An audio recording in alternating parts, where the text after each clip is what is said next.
السلام علیکم ورحمۃ اللہ وبرکاتہ۔ نحمده ونصلی علی رسولہ الکریم، اما بعد فاعوذ باللہ من الشیطان الرجیم، بسم اللہ الرحمن الرحیم۔ رب اشرح لی صدری ویسر لی امری واحلل عقدۃ من لسانی یفقہوا قولی، رب زدنی علما، اللہم فقہنا فی الدین، اللہم انی اسألک ایمانا لا یرتد ونعیما لا ینفد ومرافقت محمد صلی اللہ علیہ وسلم فی اعلیٰ جنت الخلد۔ آج انشاءاللہ ہم شروع کریں گے بک کا پیج نمبر 43 ہے۔ قرآن پاک میں ایک سے زیادہ اسماء حسنی ایک ساتھ آنے کا بیان۔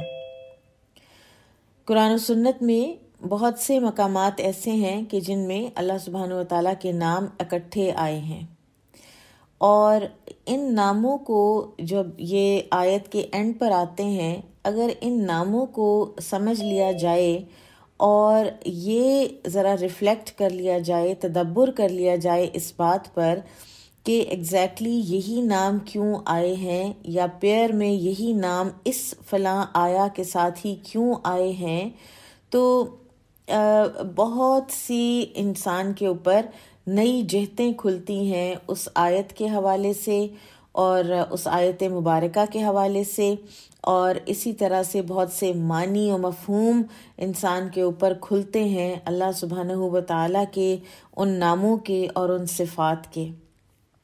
اور یہ اسماء حسنی میں تدبر کرنے اور قرآن کی آیات مبارکہ میں تدبر کرنے کے لیے بہت کارگر طریقہ کار ہے کہ آخری جو پیئر جب اینڈ پہ آیا ہوتا ہے اس کو ضرور دیکھا جائے کہ یہی کیوں آیا ہے۔ عموماً ہم آیت پر تو غور و فکر کر رہے ہوتے ہیں، لیکن آخر میں جو نام ہیں ان کے اوپر ہم ایسے ہی گزر جاتے ہیں۔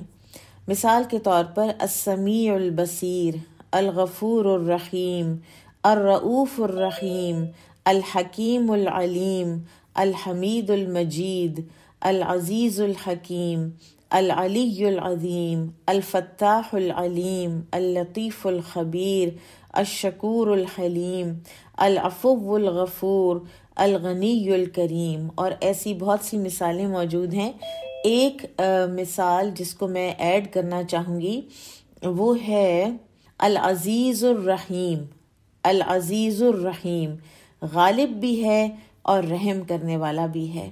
تو ان سب سے بہت سی حکمتیں، بہت سے فوائد، بڑے بڑے منافع ان میں پوشیدہ ہیں قرآن کو سمجھنے کے حوالے سے، جو اللہ تعالیٰ کے کمال پر دلالت کرتے ہیں۔ اور یہ ایک ثنا کا بھی، اللہ تعالیٰ کی حمد و ثنا کا بھی ایک طریقہ ہے کہ جس سے یعنی ایک نام سے زیادہ جب دوسرا نام بھی آتا ہے تو اس میں ظاہر ہے کہ اللہ تعالیٰ کی ثنا میں اضافہ ہوتا ہے۔ اب کچھ جو پیئرز ہیں ان پر انہوں نے کچھ غور و فکر کیا ہے، جس میں سے ہم کچھ تھوڑے تھوڑے سے موتی چنیں گے انشاءاللہ۔ سب سے پہلے قرآن میں العزیز الحکیم جو وارد ہوا ہے، یہ بہت جگہوں پر یہ دونوں اللہ تعالیٰ کے اسماء مبارکہ مل کر آتے ہیں۔ اب عزیز جو ہے یہ اللہ تعالیٰ کے غلبے کی صفت ہے، سطوت کی، غلبہ، کسی چیز کے اوپر پوری طرح سے کنٹرول حاصل ہونا، لیکن اس کے ساتھ ہی اللہ تعالیٰ حکیم بھی ہیں۔ اللہ تعالیٰ کا غلبہ حکمت اور دانائی سے بھرا ہوا ہے۔ اللہ تعالیٰ اپنے غلبے میں کسی قسم کی نعوذ باللہ کوئی ظلم، کوئی ستم، کوئی جلد بازی، کوئی شتابی، کوئی کسی قسم کا بھی اتھارٹی کا مس یوز اللہ سبحانہ و تعالیٰ نہیں کرتے۔ جبکہ مخلوقات میں سے اگر کسی کو اللہ تعالیٰ کوئی تھوڑا سا بھی غلبہ دے دے، کسی ادارے کا ہیڈ ہی بنا دے، کسی پروجیکٹ کا ہیڈ ہی بنا دے، تو وہ یہ سمجھتے ہیں کہ اب ہماری زبان جو ہے اس کے لیے جائز ہو گیا ہے دوسروں کی عزتوں پر حملہ کرنا۔ تو اللہ سبحانہ و تعالیٰ ایسے نہیں ہیں۔ اللہ تعالیٰ کا غلبہ بھی جو ہے اس میں بھی حکمت پر مبنی۔ اب دیکھیے اللہ تعالیٰ کیا غالب اس دن نہیں تھا نعوذ باللہ جس دن احد کا واقعہ ہوا، جس دن اللہ تعالیٰ نے سب کچھ اپنے سامنے دیکھا ہوتا ہوا؟ کیا اللہ سبحانہ و تعالیٰ اس وقت خالد بن ولید، اکرمہ بن ابو جہل، ابو سفیان، وحشی بن حرب، ہند بنت عتبہ اینڈ اتنے جو نام ہیں، ان سب کو کیا اللہ سبحانہ و تعالیٰ اسی وقت دیر اینڈ دین پنش نہیں کر سکتے تھے؟ لیکن اللہ سبحانہ و تعالیٰ نے ایسا نہیں کیا. یہ اللہ تعالیٰ کی حکمت کا تقاضا تھا، اللہ تعالیٰ کی وزڈم کا تقاضا تھا کہ اللہ تعالیٰ نے ان سب کو وقت دیا، موقع دیا ان سب کو سوچنے کا، اور سوچتے سوچتے پھر وہ کس بات پہ آ پہنچے، وہ کیسے کیسے ہیروز بنے پھر اسلام کے.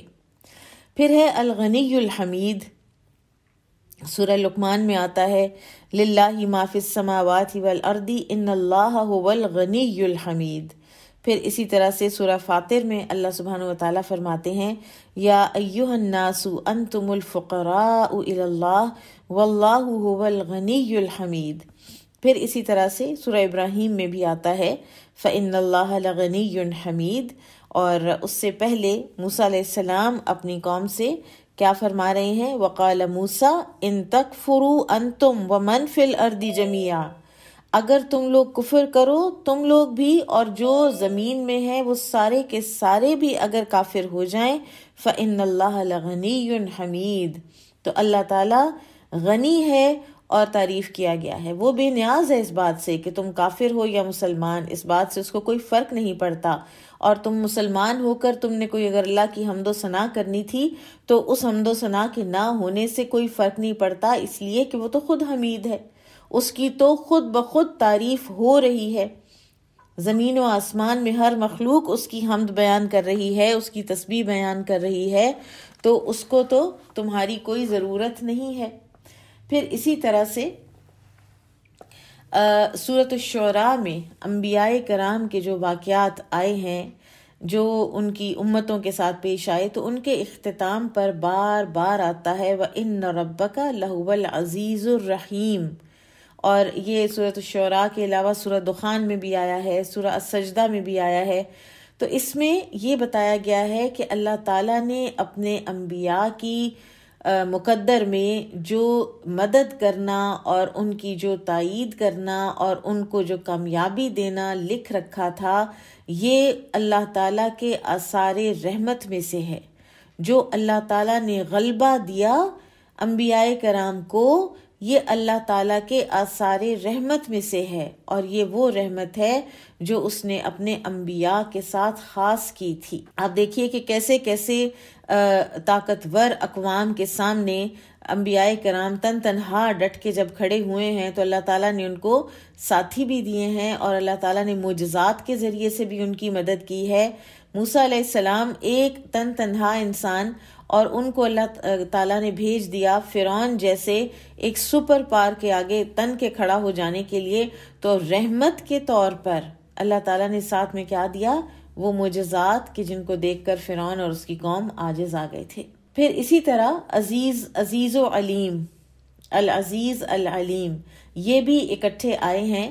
اور یہ بڑی دلچسپ بات ہے کہ العزیز اور العلیم کے جو اسماء حسنی ہیں، یہ زیادہ تر وہاں اکٹھے آئے ہیں جہاں پر اللہ تعالیٰ نے کائنات کے بڑے بڑے جو پروسیس ہیں ان کا ذکر کیا ہے.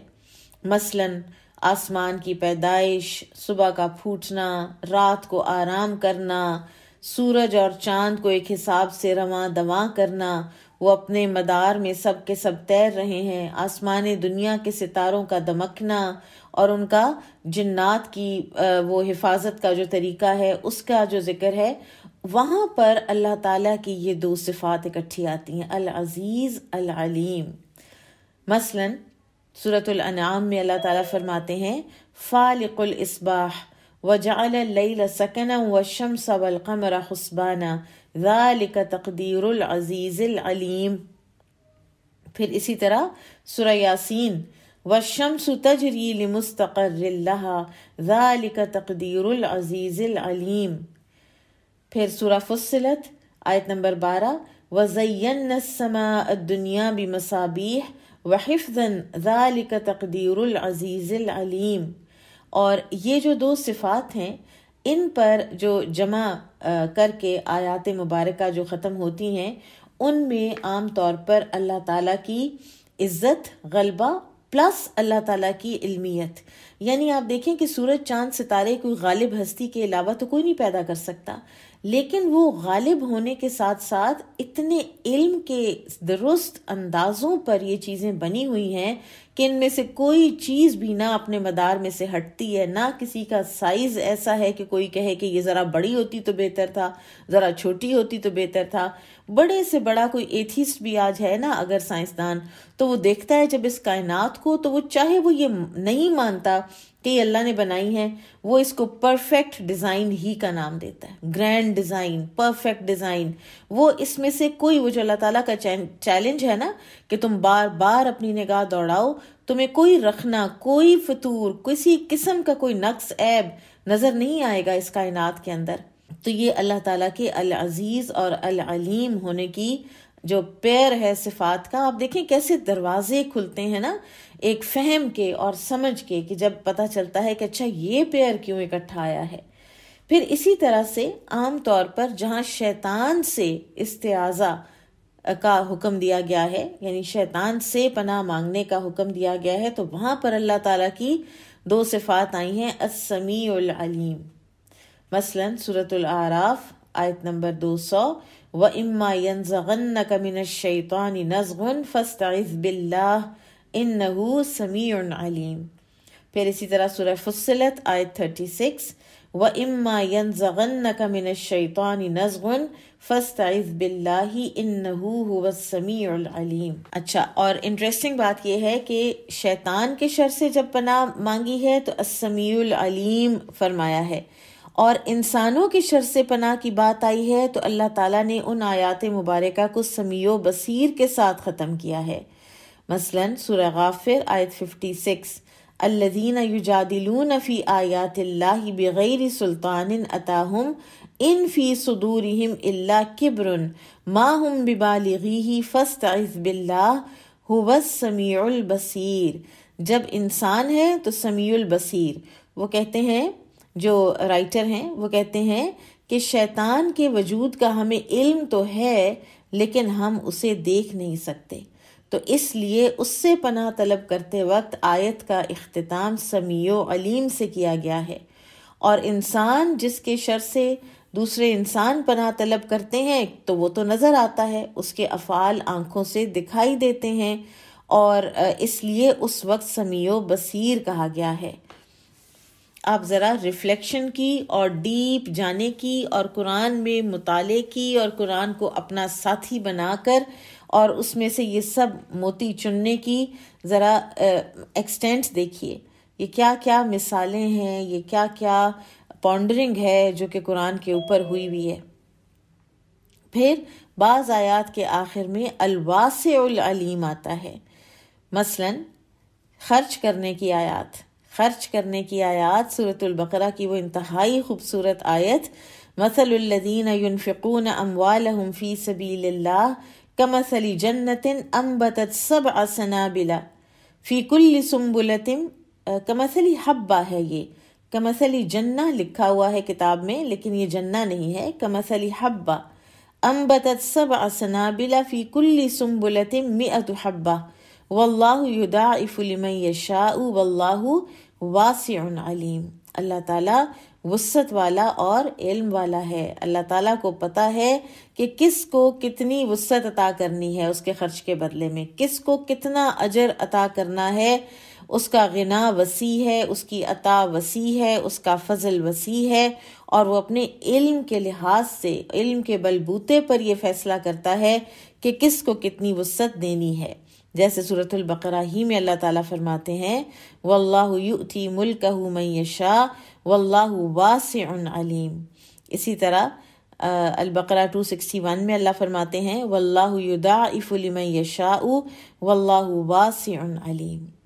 پھر قرآن مجید کی بہت سی آیات التواب الرحیم کے ساتھ ختم ہوتی ہیں، جیسے آدم علیہ السلام نے جب توبہ کی تو اللہ تعالیٰ نے کیا فرمایا، آدم علیہ السلام نے کچھ کلمات اپنے رب سے سیکھے اور توبہ کی، انہ هو التواب الرحیم، بے شک وہ توبہ قبول کرنے والا اور مہربان ہے۔ پھر اسی طرح سورہ توبہ آیت نمبر 118 میں ہے کہ اللہ تعالیٰ نے ان لوگوں کو معاف کر دیا جنہوں نے توبہ کی تھی، ان اللہ هو التواب الرحیم۔ اور ایک اور جگہ سورہ الحجرات میں اللہ تعالیٰ فرماتے ہیں واتقوا اللہ ان اللہ تواب الرحیم.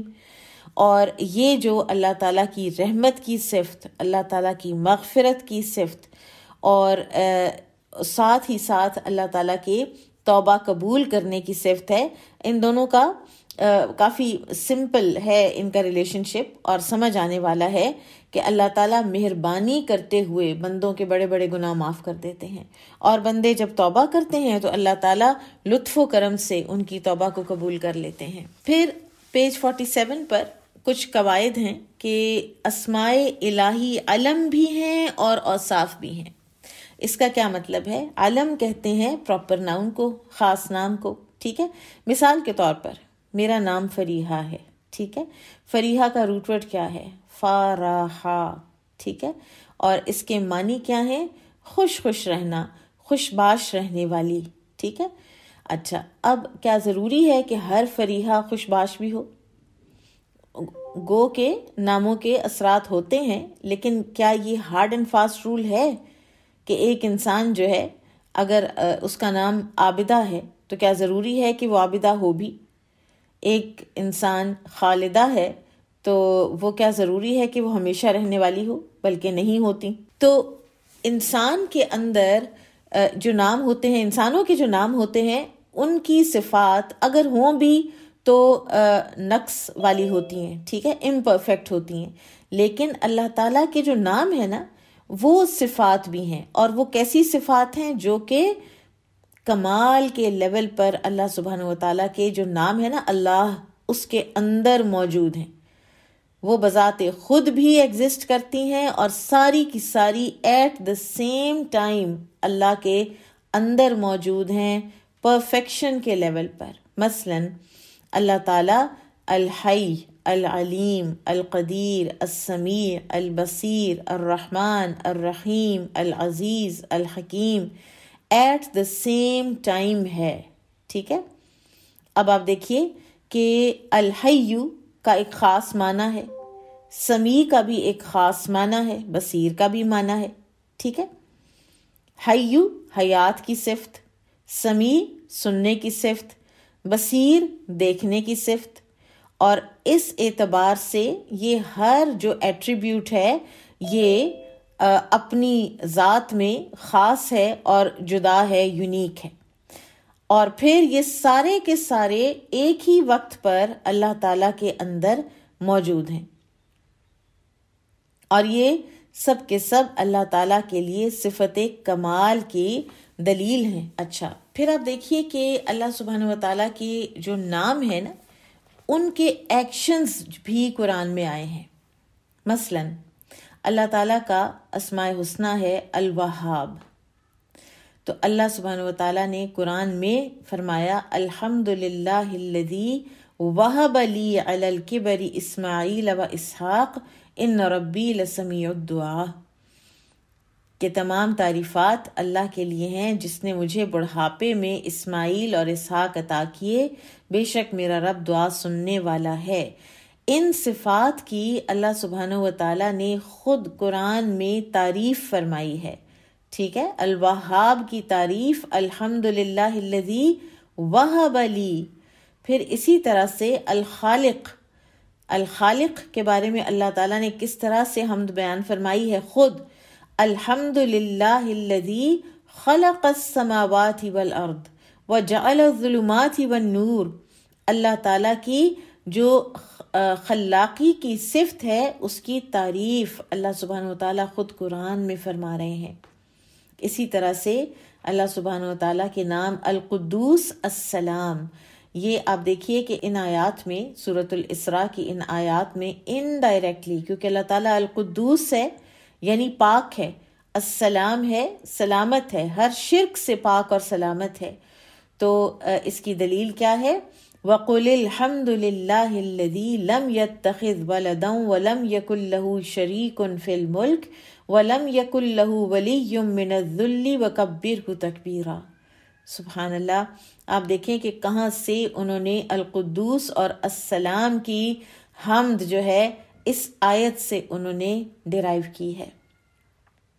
پھر اسی طرح سے ملک والعلیم، تو اس کی قرآن میں تفصیل اس طرح سے ہے، الحمد للہ الذی لہ ما فی السماوات وما فی الارض، تو وہ مالک ہوا نا ہر چیز کا، جس کے لیے ہے ہر چیز جو آسمانوں اور زمین میں ہے، وَلَهُ الْحَمْدُ فِي الْآخِرَةِ وَهُوَ الْحَكِيمُ الْخَبِيرُ يَعْلَمُ مَا يَلِجُ فِي الْأَرْضِ وَمَا يَخْرُجُ مِنْهَا وَمَا يَنزِلُ مِنَ السَّمَاءِ وَمَا يَعْرُجُ فِيهَا وَهُوَ الرَّحِيمُ الْغَفُورُ۔ پھر قرآن پاک میں اسماء الہی کو ثابت کیا گیا ہے، ٹھیک ہے، اور ان صفات کو بھی ثابت کیا گیا ہے جو ان اسماء کے اندر موجود ہیں، جیسے کہ ہم نے پیچھے وہاب کی صفت دیکھی، پھر ہم نے خالق کی دیکھی، القدوس کی، السلام کی، الملک کی، العلیم کی، اسی طرح سے العزیز، غلبے والا، عزت والا، تو یہ کہاں سے پتہ چلتا ہے؟ فَلِلَّهِ الْعِزَّةُ جَمِيعًا، تو اللہ تعالیٰ نے قرآن میں اپنی صفات، اپنے جو نام ہیں ان کے لحاظ سے اپنے ایکشنز بھی بتائے ہیں۔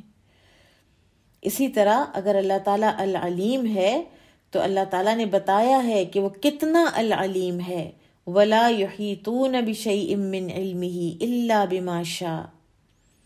پھر القوی ہے اللہ تعالیٰ، تو اللہ تعالیٰ کیا بتاتے ہیں؟ ان اللہ هو الرزاق ذو القوة المتین، اللہ تعالیٰ الرحمن اور الرحیم ہے، تو یہ تو بے تحاشا مرتبہ یہ تو قرآن میں آتے ہیں، مثلا ایک سورۃ الکہف کی آیت 58، وَرَبُّكَ الْغَفُورُ ذُو الرَّحْمَةِ۔ اسی طرح الحکیم کی صفت کا ایکشن اللہ تعالیٰ نے کہاں بتایا؟ لَهُ الْحُكْمُ وَإِلَيْهِ تُرْجَعُونَ۔ القدیر کی صفت اللہ تعالیٰ نے کس طرح بتایا ہے کہ وہ قدرت والا ہے؟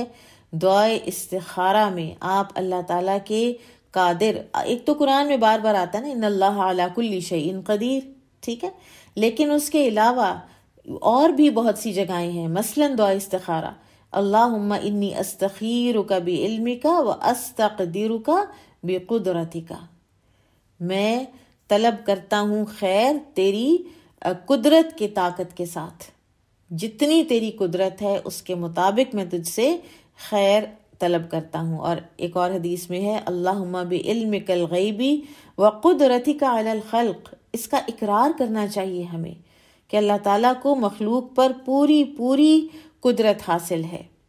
اسی طرح اللہ تعالیٰ کا نام البصیر ہے، پھر السمیع پہلے بھی گزر چکا ہے، اور پھر آپ دیکھیے کہ وہ جو اللہ تعالیٰ نے 7ویں آسمان پر بات سن لی تھی خولہ بنت ثعلبہ کی، جب عائشہ رضی اللہ عنہا نے فرمایا تھا کہ میں کمرے کے کونے میں بیٹھی نہیں سن سکی، اور اللہ تعالیٰ نے 7ویں آسمان پر سن لی، سمع اللہ قول التی تجادلک فی زوجہا وتشتکی الی اللہ واللہ یسمع تحاورکما ان اللہ سمیع بصیر، سورۃ المجادلہ۔ پھر العلیم کا انہوں نے ایک اور اگزامپل دیا ہے، سورہ طہ آیت 11، یعلم ما بین ایدیہم وما خلفہم ولا یحیطون بہ علما۔ اسی طرح اللہ تعالیٰ کا اسماء حسنی الغفور ہے، اور آپ دیکھیے کہ اللہ تعالیٰ کے اسماء حسنی الغفور کے تقاضے کیا؟ اب ہم اللہ کے بندے ہیں نا، ایاک نعبد، کتنا ہم دعوے کے ساتھ یہ کلیم کرتے ہیں، ایٹ لیسٹ دن میں 33 ٹائمز ہم یہ کلیم کرتے ہیں،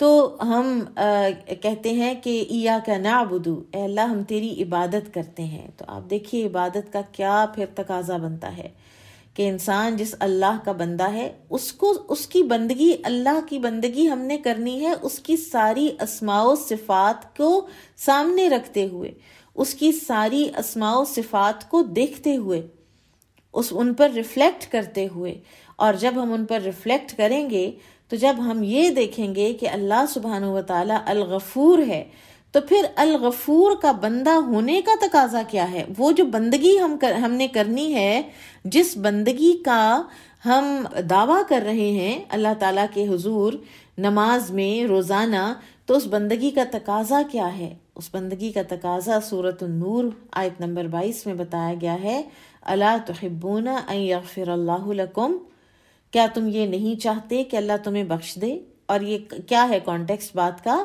کہ اگر تم یہ چاہتے ہو کہ اللہ تمہیں بخش دے، اللہ تمہارے ساتھ اپنے غفور و رحیم الغفور ہونے کی صفت کا مظاہرہ کرے، تو تم بھی لوگوں کو معاف کرنا سیکھو. اسی طرح سے الرحیم ہے، ولا یزالون مختلفین الا من رحم ربک، ٹھیک ہے، تو اللہ تعالیٰ کی رحم کی صفت.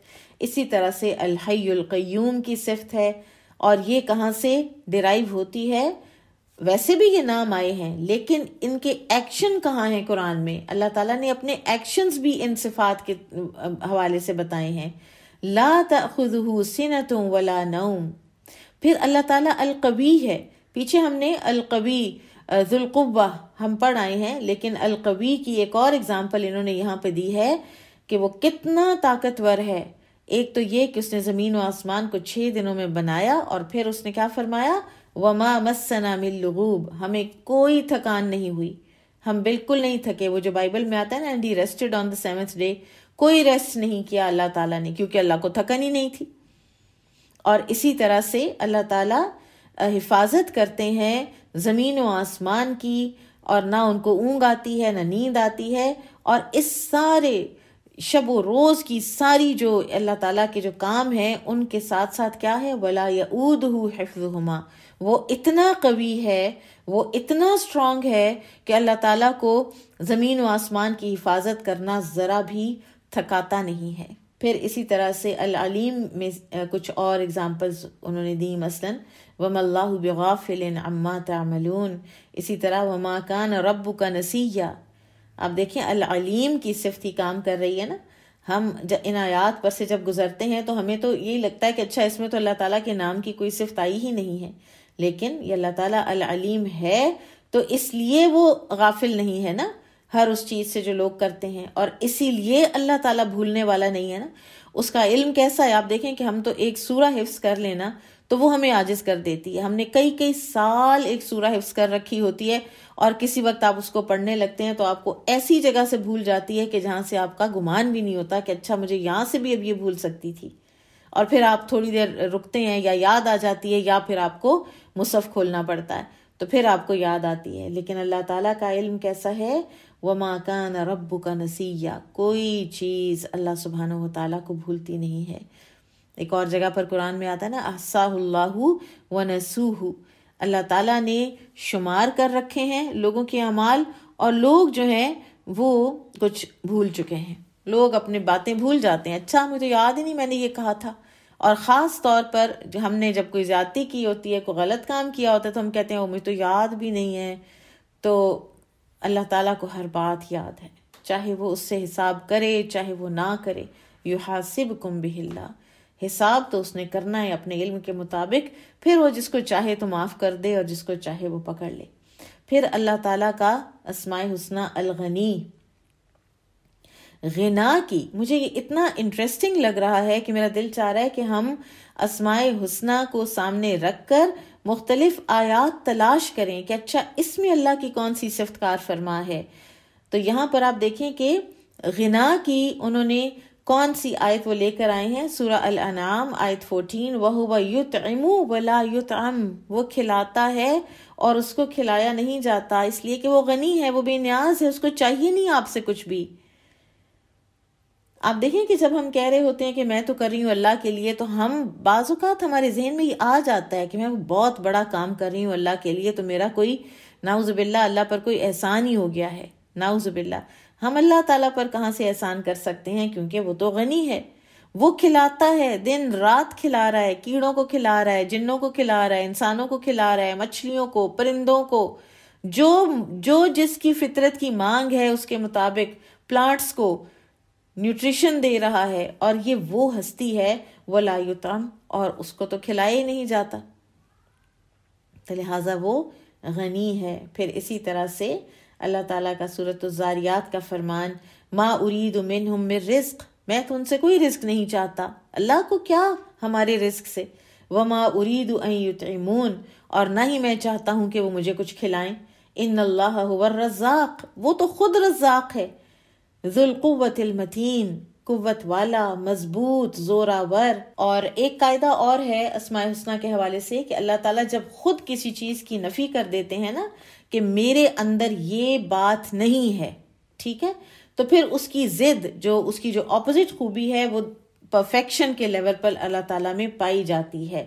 یعنی اللہ تعالیٰ اگر کھلاتے نہیں ہیں تو اس کا اپوزٹ پرفیکشن کے لیول پر اللہ تعالیٰ کے اندر پایا جاتا ہے کہ اللہ تعالیٰ غنی ہیں اور وہ لوگوں کو دن رات رزق پہنچاتے ہیں۔ پھر اسی طرح احادیث کے ذخیرے میں بھی ایسے نبی صلی اللہ علیہ وسلم کے فرمان موجود ہیں کہ جو اسماء حسنہ کے معنی اور عملی طور پر ان کا اثبات کرتے ہیں۔ مثلا نبی صلی اللہ علیہ وسلم سوتے وقت یہ دعا پڑھتے تھے، اللہم انت الاول فلیس قبلک شیء وانت الآخر فلیس بعدک شیء وانت الظاہر فلیس فوقک شیء وانت الباطن فلیس دونک شیء۔ اے اللہ، اے میرے اللہ، تو اول ہے، تجھ سے پہلے کوئی نہیں، تو آخر ہے، تیرے بعد کوئی نہیں، تو ظاہر ہے، تجھ سے زیادہ عیاں کوئی نہیں، تو باطن ہے، تجھ سے زیادہ پوشیدہ کوئی نہیں۔ پھر اسی طرح سے آپ صلی اللہ علیہ وسلم کا فرمان ہے، ان اللہ حیی، اللہ تعالیٰ حیا والا ہے، کریم، کریم ہے، کرم والا ہے، یستحیی من عبدہ، حیا کرتا ہے اپنے بندے سے، اذا رفع الیہ یدیہ، جب وہ اپنے دونوں ہاتھ اس کی طرف اٹھاتا ہے، ان یردہما صفرا، کہ وہ ان کو خالی لوٹا دے۔ سبحان اللہ، حیا والا ہے ہمارا رب، مروت والا ہے ہمارا رب۔ ہم مانگتے ہیں تو وہ کہتا ہے کہ اب مانگ رہی ہے تو کیسے نہ دوں اس کو۔ پھر اسی طرح سے ان اللہ هو الحکم والیہ الحکم، بے شک اللہ تعالی حاکم ہے اور حکم بھی اسی کا ہے۔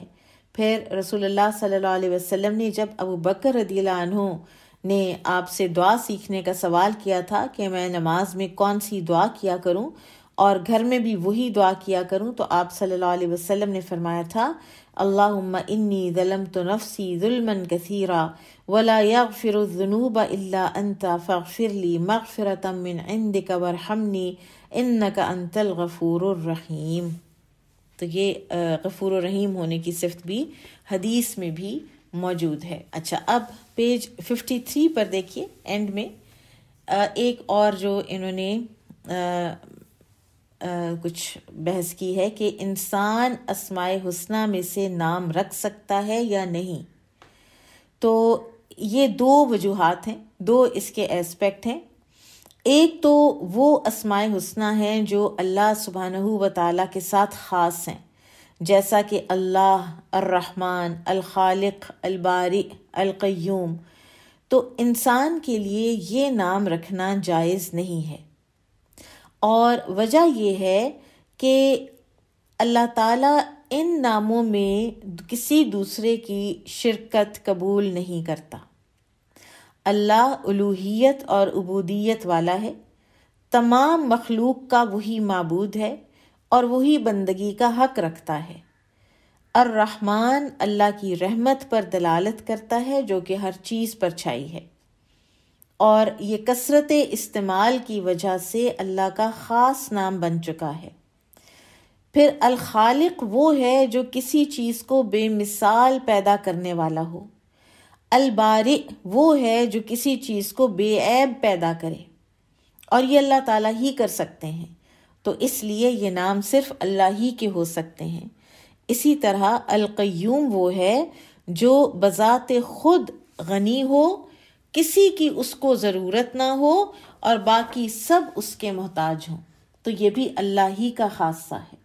لہٰذا یہ جو اسماء حسنہ ہیں یہ کسی انسان کے نہیں رکھنے چاہیے، اللہ یہ کہ آپ عبدال کا ورڈ ساتھ لگا لیں، عبد الخالق، عبد البارئ، عبد القیوم پھر رکھے جا سکتے ہیں۔ دوسرے اللہ کے وہ اسماء حسنہ ہیں کہ جو جن کے معنی وسعت میں عام ہیں۔ مثال کے طور پر الملک، العزیز، الجبار، المتکبر۔ اب یہ الفاظ جو ہیں، یہ نام اللہ تعالیٰ نے خود قرآن میں بھی انسانوں کے لیے بھی استعمال کیے ہیں۔ مثال کے طور پر قالت امرأۃ العزیز، ٹھیک ہے، عزیز کی بیوی نے کہا۔ اسی طرح سورہ غافر، کذالک یطبع اللہ علی کل قلب متکبر جبار، اللہ ہر متکبر اور جبار کے دل پر مہر لگا دیتا ہے۔ تو یہ الفاظ جو ہیں انسانوں کے لیے بھی استعمال ہوئے ہیں۔ جب یہ نام اللہ کی طرف نسبت کیے جائیں گے تو ان میں وہ شان، جلال اور جمال ہوگا کہ جو اللہ کی شان کے مطابق ہے، اور جب یہ انسانوں کے اور مخلوق کی طرف منسوب ہوں گے تو پھر یہ اسی طرح سے وہی صفات ان میں آئیں گی جو نقص اور ضعف والی ہیں، جو کہ انسانوں کے مطابق ہوتی ہیں. ٹھیک ہے، تو اس مسئلے میں درست بات یہی ہے. امام ابن کثیر فرماتے ہیں کہ اللہ کے بعض اسماء گرامی ایسے ہیں جو کہ اللہ کے علاوہ دوسروں کے نام بھی رکھے جا سکتے ہیں، اور بعض ایسے ہیں جو نہیں رکھے جا سکتے، جیسے اللہ، رحمان، خالق، رزاق. اور پھر یہ ہے کہ اسماء حسنہ کا جو احترام ہے اور ان کا ایک ادب اور وقار کا ایک تقاضا ہے، اور یہ ہمارا دینی فریضہ ہے. اور ان اسماء حسنہ کے ادب کا تقاضا ہی یہ ہے کہ ایسا نام نہ رکھا جائے جس سے اللہ کے نام میں کوئی شرک بنتا ہو. فار ایگزامپل قاضی القضات، قاضیوں کا قاضی، ملک الملوک، بادشاہوں کا بادشاہ، حاکم الحکام، تمام حاکموں کا سب سے بڑا حاکم، اور شہنشاہ. اس طرح کے جو الفاظ ہیں، بہت بڑے بڑے القاب لوگوں کو دے دینا، یہ شرک کا ایک دروازہ کھول دیتے ہیں، اور اس دروازے کو بند کرنے کے لیے بہتر ہے کہ یہ نام جو ہیں یہ نہ بولے جائیں، نہ ہی کسی کے رکھے جائیں. ابو ہریرہ رضی اللہ عنہ بیان کرتے ہیں کہ نبی اکرم صلی اللہ علیہ وسلم نے فرمایا، ان اخنع اسم عند اللہ رجل تسمى ملک الاملاک، یقیناً اللہ کے ہاں بدترین نام اس آدمی کا ہے جس کا نام بادشاہوں کا بادشاہ، شہنشاہ رکھ دیا جائے. تو اسی طرح ایک اور مثال ہے نیچے سیدنا شریح رضی اللہ عنہ کی، یہ آپ لوگ خود پڑھ لیجئے گا انشاءاللہ. ان کی کنیت ابو حکم تھی، تو نبی صلی اللہ علیہ وسلم نے ان کی کنیت چینج کر کے ابو شریح رکھ دی تھی. نیکسٹ ٹائم ہم تھوڑے سے اور جو قواعد و ضوابط ہیں اسماء حسنہ کے حوالے سے وہ پڑھنے کے بعد ہم انشاءاللہ اللہ تعالیٰ کے 2 اسماء حسنہ بھی کر لیں گے، اللہ اور رب، انشاءاللہ تعالیٰ. سبحانک اللہم و بحمدک، اشہد ان لا الہ الا انت، استغفرک و اتوب الیک. السلام علیکم و رحمۃ اللہ وبرکاتہ.